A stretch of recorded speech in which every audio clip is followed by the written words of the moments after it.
pouvez m'expliquer ce qui se passe aujourd'hui ici? Une opération de destruction du tabac qui a été saisie par les unités douanières en 2014, un peu en 2015 et en 2013. Ce n'est pas la totalité des saisies que vous voyez ici, puisque là on a à peu près 6 tonnes de tabac. En 2014 on a fait 11 tonnes, en 2015 on en a fait 5. Et là ce sont les saisies qui ont été jugées et dont les marchandises sont détruites. Et il vient d'où ce tabac?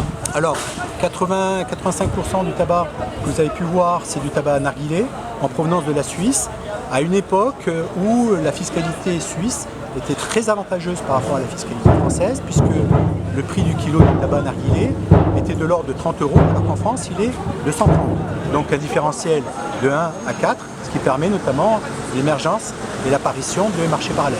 Et c'est quoi le profil du trafiquant de tabac? Alors en fait on a de tout. On a celui qui intervient pour son compte personnel ou pour le compte de ses amis, donc il va faire une importation, on va dire, de l'ordre d'une centaine de kilos. Donc quelqu'un qui va faire plutôt du bénéfice simplement en distribuant le tabac qu'il a acheté pour le compte de ses amis. Et puis on a aussi les organisations criminelles.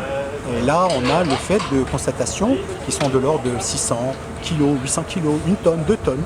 On a fait à plusieurs reprises des saisies de 1 tonne, voire de 2 tonnes. Donc là, on sait très bien que ce sont des organisations criminelles qui sont très bien préparées pour ce type de trafic, qui passent essentiellement sur le vecteur terrestre, qui importent le tabac narguilé en Suisse en toute légalité, parce qu'il est acheté.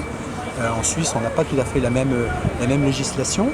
Et puis ensuite, qui est exporté pour la France ou pour le nord de l'Europe, puisqu'on a pu constater des saisies qui touchaient aussi le nord de l'Europe, à partir de trafic terrestre.